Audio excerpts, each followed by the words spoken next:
Bismillahirrahmanirrahim. Assalamualaikum warahmatullahi wabarakatuh. Alhamdulillah wa syukrulillah wa la hawla wa la quwata illa billah wa ba'd. Wa asyhadu an la ilaha illallah wahdahu la syarika lah wa asyhadu anna Muhammadan abduhu wa rasuluhu la nabiyya ba'd. Saudara-saudariku muslimin dan muslimat, shaimin dan shaimat rahimakumullah. Pada siang hari ini, kesempatan yang mulia ini, insya Allah kita akan membahas 8 amalan yang harus dilakukan dan diperhatikan bagi mereka yang terkena sihir ataupun bagi mereka yang lagi proses pengobatan terapi jalan atau ingin berlepas daripada semua gangguan sihir. Yang pertama yaitu adalah al-muhafazatu 'ala sholati fi jama'ah in kana rajulan. Yang pertama, hendaklah dia menjaga sholat berjamaah apabila si pesakit ya itu adalah orang laki-laki ataupun seorang laki-laki ya, dia hendaklah sholat berjamaah. Washolatu fi awwali waqtiha, dan itu harus sholat tepat waktu.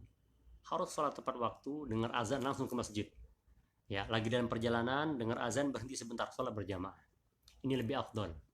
Ya, karena dia lagi masa proses recovery, ya, penyembuhan daripada belenggu-belenggu setan. Ya. Apabila itu perempuan, si pesakitnya ataupun pasiennya itu tidak apa-apa dia melakukan sholatnya di rumah ataupun di kamarnya, ya, tapi harus tetap tepat waktu. Kalau bisa berjamaah, dia ajak anak-anaknya, kakaknya, iparnya ataupun saudara-saudarinya, ayo kita sholat berjamaah. Ini sudah masuk waktu sholat, ya. Ini yang pertama. Kemudian yang kedua adalah sima'ah atau qira'ah ya surat al-Baqarah. Hendaklah dia melakukan terapi dengan surat al-Baqarah. Ya, mendengar surat al-Baqarah ya setiap hari. Ya, ataupun dia membaca surat al-Baqarah setiap hari bitadabbur. Ini syaratnya. Dengan tadabbur. Ya, tadabbur itu meresapi, merenungi, ataupun di saat dia lagi tilawah itu dia membaca maknanya, dia lihat artinya, agar semua ayat-ayat yang dia baca itu merasuki dan menghujam kuat di dalam jiwanya, dan syaitan yang ada di dalam tubuhnya itu akan mendengar semua firman-firman Allah Subhanahu wa taala, dan wallahu alam dia akan tersiksa dan tersakiti dengan bacaan surah Al-Baqarah. Dan itu ada di hadis bahwasanya surah Al-Baqarah ya, man kana fi baitihi quri'a surat Al-Baqarah, barang siapa di dalam rumahnya yang dibacakan surah Al-Baqarah, maka 3 hari 3 malam setan tidak akan masuk ke dalam rumahnya. Bagaimana tubuh kita yang selalu senantiasa, jiwa kita yang mana kita bacakan setiap harinya dengan surat Al-Baqarah, tentu setan gak akan betah. Jin-jin zolim tidak akan mau lagi hinggap berada di dalam tubuh kita. Wallahi, insya Allah. Harus yakin ya. Kemudian dengan tadabbur tadi, syaratnya dengan tadabbur ya. Kemudian yang ketiga yaitu qiraatul mu'awwidzat ya, membaca doa-doa perlindungan. Khususnya di sini adalah membaca doa ataupun surat Al-Falaq dan An-Nas ya. Surat Al-Falaq dan An-Nas. Qul a'udzu birabbil falaq, qul a'udzu birabbin nas. Sebanyak berapa kali? Nah, beliau ya al-mualliful kitab ya, Dr. Syekh Sa'id Ahmad Abdu ya, menyarankan untuk membacanya sebanyak 70 kali, sab'ina maratan alal aqal, paling sedikit 70 kali membaca. Terus ya, dawamkan kapanpun dimanapun, qul a'udzu birabbil falaq, qul a'udzu birabbin nas, ini harus senantiasa di ujung bibir dan di dalam hati berbarengan, membanyak konsentrasi. Ya, terapi itu setiap hari. Kemudian yang keempat, al-muhafazatu 'alal azkar. Hendaklah senantiasa dia menjaga zikir-zikirnya, ya. Wirid-wiridnya. Terus senantiasa dia menjaga zikir-zikir dan wirid-wiridnya. Apalagi bulan Ramadan ini, Masya Allah. Ya. Yang mana pada saat Ramadan ini setan-setan itu terbelenggu. Ya. Setan-setan dalam arti kata yang high level, yang tinggi. Yang pangkat-pangkatnya tinggi, para iblis itu dia tidak bisa berbuat apa-apa. Dan para dukun juga tidak bisa melakukan aksi sihirnya. Ya. Kemarin saya ada barusan konsultasi, ya, dengan salah satu pasien saya dari Sulawesi, dan dia mengatakan selama Ramadan ini dia terapi mengamalkan ini, Masya Allah, bibirnya itu berbicara sendiri dan melakukan dialog antara satu sama lain. Dia setengah sadar setengah nggak sadar, ya, ngomong antara mereka setengah sadar nggak sadar. Saya tidak kuat lagi di tubuh ini, saya mau keluar, kamu jangan keluar. Mereka seakan-akan lagi dialog, ya.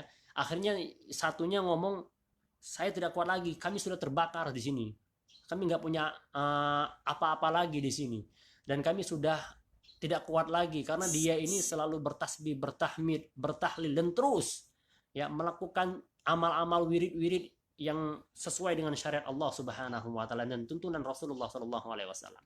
Akhirnya setan yang ada di tubuhnya, jin yang ada di dalam tubuhnya itu berikrar, saya akan keluar dari tubuhnya. Bismillahirrahmanirrahim, asyhadu an la ilaha illallah wa asyhadu anna muhammadar rasulullah, dan dia berdoa kepada Allah, jinnya itu. Ya. Ya Allah, keluarkanlah saya dalam tubuh perempuan ini, ya Allah, tolonglah saya, ya Allah, saya nggak mau lagi berbuat zolim, ya Allah. Itu keluar. Sekitar 3, dia bilang. 3 Ustadz, alhamdulillah, muntah-muntah Ustadz. Setiap kali saya sholat 2 rakaat, saya pingsan, keluar lagi, muntah lagi. Masya Allah, saya bilang, luar biasa. Ya, itu diantaranya menjaga zikir, itu yang keempat. Al-muhafazatu 'alal azkar. Ya, senantiasa zikir wirid kita. Ya. Kemudian yang kelima, al-muhafazatu 'ala qiraat wa wirid minal Qur'an yaumiyan hatta yutimmahu.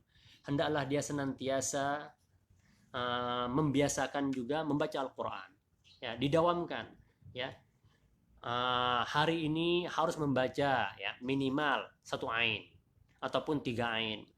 Kemudian tetap membacakan zikir-zikir, zikir pagi, zikir petang, ya. Itu terus dilakukan dengan tadabbur, wallahil azim, dengan tadabbur. Kalau tanpa tadabbur, tanpa penghayatan, tanpa perenungan, membacakan makna-maknanya, wala haula wala quwata illa billah, itu sangat sedikit sekali kemungkinannya. Dan prosesnya perlu lama, ya, karena ini disarankan para ulama, ya, dan ini dicontohkan langsung oleh Rasulullah Shallallahu Alaihi Wasallam. Jangan nyambi, baca zikir pagi petang, iya Ustaz baca, tapi apa? Sambil lihat masakan, sambil dengar hanya selewatnya, nggak bisa begitu, nggak bisa, harus gelar sejadah, duduk fokus di ruang, minta waktu 1 jam, setengah jam, tidak apa-apa. Konsentrasi, bermuajahah kepada Allah Subhanahu wa taala. Wad'ullaha wa antum muqinuna bil ijabah. Berdoalah kepada Allah, mintalah kepada Allah dan Anda yakin, ya.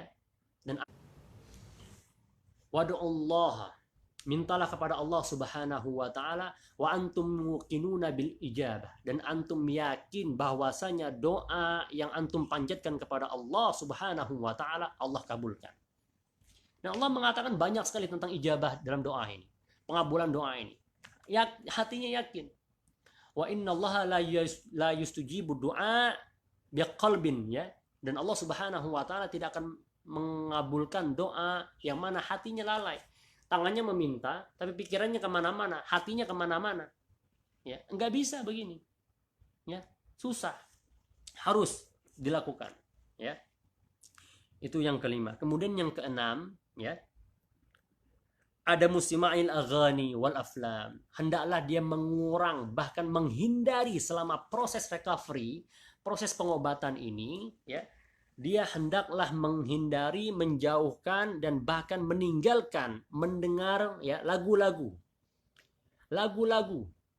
ya, musik-musik, walaflam, nonton film, Dia masih tentang, udah tahu mungkin ya jinnya, K-pop segala macam. Wah, dia masih nonton film-film sedemikian, ya tambah repot. Lalai akhirnya, ghaflah. Ya, hatinya dibuat melayang-layang, pikirannya dibuat terbang kemana-kemana. Hilanglah zikir kepada Allahnya itu. Nah, susah, nggak bisa. Ini harus ya menghindari ataupun menghilangkan mendengar lagu-lagu, nyanyian-nyanyian, ya, film-film, ya, wal musalsalat wa ghairiha, yang mana mungkin semacam browsing, ya, browsing Instagram sambil dengar. Iya, saya dengar Al-Baqarah Ustaz, tapi tangannya sambil browsing ini. Browsing internet, Instagram, Facebook, segala macam. Nggak bisa, akhi. Nggak bisa. Ya, nggak bisa. Ya, mana pengen nyambi. Seakan-akan kita lagi ngobrol sama Allah Subhanahu wa taala, lagi minta serius kepada Allah Subhanahu wa taala. Kemudian, maaf, pikiran kita kemana-mana. Masa begitu? Kita ngomong sama presiden saja, ngomong sama gubernur saja, itu harus duduknya yang rapi, pakai baju yang bagus. Ngomongnya fokus, lihat matanya. Lihat apa yang dibawa. Masa sambil pegang HP, lagi ngomong nih, pegang HP, oh digaplok, disuruh keluar, nggak mungkin. Ya, ini adabnya nggak ada. Adab dalam doa itu perlu kita perhatikan, perlu kita lihat, yang perlu kita pegang kuat-kuat. Ya, sehingga jangan sampai kita menggabungkan semua itu. Antara hak dan batil itu tidak boleh. Ya. Kemudian yang ketujuh, ya'lamu jayyidan. Dia harus mengetahui dengan sebenar-benarnya, dengan baik, ya, anna kulla ta'ah, sesungguhnya semua ketaatan kepada Allah Subhanahu wa taala, ya, yuwazifu 'alaiha satakunu sababan, yang mana dia lakukan terus-menerus, ya, dan dia berpegang atas semua tersebut, amal-amal tersebut akan menjadi sebab, sababan fi ta'jili syifaihi, akan menjadi sebab untuk proses cepatnya recovery, cepatnya penyembuhan, ya. Dia harus yakin dengan semua ketaatannya, ya. Wa kullu maksiatin, dan semua maksiat yang dia lakukan dalam kehidupannya, dalam kesehari-hariannya, dalam kesendiriannya, ya, yartakibuha, yang mana dia lakukan hal tersebut, itu akan mempending, mendelay, ya, mempospon, mengakhiri, menunda penyembuhan yang dia harapkan selama ini bertahun-tahun. Wallahil azim, asif, kasihan, ya, tidak mungkin, ya. Jadi harus benar-benar sungguh-sungguh, ya. Contoh, saya kasih contoh, ya. Seorang atlet, ya, misalnya dia binaragawan, ya. Seorang atlet binaragawan tentu dia harus berusaha dan mengatur waktunya, kapan dia harus nge-gym, kapan dia harus istirahat, ya, kapan dia harus makan-makan dan minum-minum suplemen. Dia harus jaga supaya tubuhnya ideal, supaya dia mendapatkan hasil yang maksimal dan prima. Begitu juga dengan kita yang lagi pada masa gangguan, masa recovery, kita ingin mendapatkan hasil yang maksimal, ya. Tentu kita harus menjalankan semua tuntunan-tuntunan Rasulullah tadi, ya, serta perintah-perintah dalam Al-Quran, dan kita meyakini hal tersebut. Seandainya para atlet tadi tidak meyakini, ya, hanya ya nge-gymnya seminggu berapa kali, itu nggak rutin, nggak sesuai dengan coachnya yang bilang, coachingnya bilang begini-begini, pelatihnya bilang begini, mentornya bilang begini-begini, dia tidak menjalankan, mustahil, saya bilang, dia akan mendapatkan hasil yang maksimal dari tubuhnya, dari gymnya, dari latihan-latihannya, nggak mungkin, ya. Itu seorang atlet, apalagi kita, ya, yang punya gangguan, yang punya masalah, itu kita harus lakukan. Mendekatkan diri kepada siapa? Kepada Sang Maha Penyembuh, Allah Subhanahu wa taala. Kita minta sama Allah, dekatkan diri kita, ya. Kemudian yang terakhir, wa akhiran alaihi an yajma'a fi amalihi, hendaklah dia mengumpulkan semuanya dari amal-amal yang dia lakukan, ya, zikir-zikir dan wirid-wirid tersebut, ya. Apa itu? Al-ikhlas, ikhlas mengharap ridha Allah, ikhlas mengharap ridha Allah Subhanahu wa taala, ya. Kemudian, dan dia bersabar dan penuh keyakinan untuk mengikuti proses yang ketat ini, ya. Proses yang ketat ini, yang sungguh-sungguh, ya. sehingga dia benar-benar mampu terbebas dari semua gangguan ataupun tipu daya jin, ya, yang mana jin-jin tersebut itu adalah makhluk sebagaimana makhluk Allah Subhanahu wa taala yang lain. Dan kita jangan pernah bergantung dengan makhluk, ya, bergantung dengan seorang peruqyah yang Ustadz A, Ustadz B, Ustadz C, enggak ada. Ya. Ini anak pengen share sedikit, ya, tentang beberapa pasien, ya, yang dalam arti kata mereka ketat menjalankan apa yang saya sebutkan tadi, ya. Dan masya Allah tabarakallah, itu luar biasa dan Allah berikan kesembuhan, ya.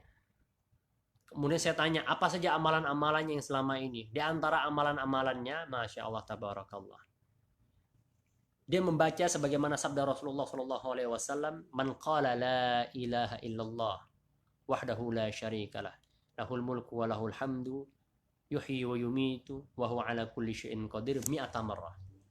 Ya, barang siapa membaca zikir tersebut sebanyak 100 kali setiap habis sholat subuh, dalam hadis disebutkan, maka baginya adalah 100 kebaikan. Dia bacanya 100 kali.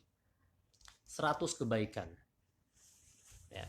Dan pada hari itu dia memiliki perisai ataupun benteng pelindung, ya, daripada gangguan jin ataupun setan sampai di sore hari, sampai dia beristirahat, memejamkan matanya. Masya Allah, tabarakallah.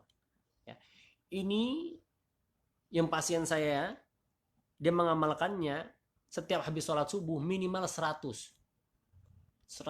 ya, 100 kali. Dibacakan dengan artinya lagi.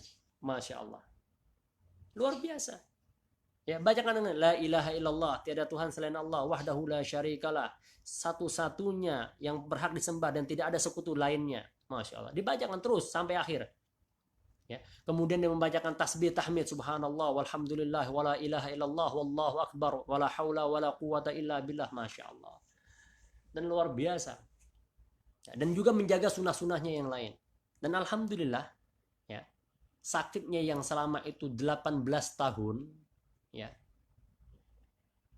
sembuh dengan izin Allah Subhanahu wa taala. Masya Allah, sembuh. Ya, tidak ada lagi bekasnya.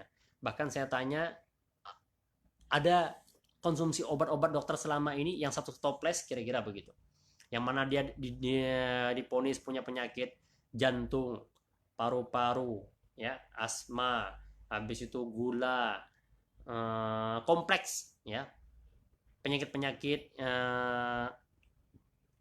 yang kronis lah kira-kira begitu. Dan alhamdulillah, ya, bahkan sempat dulunya dia bilang di X-ray gitu, paru-parunya hanya sebelahnya nggak ada. Dokternya kaget, "Bu, kok masih hidup? Ini paru-parunya sebelahnya udah habis, ini nggak ada, hanya sebelahnya aja gambarnya di X-ray-nya."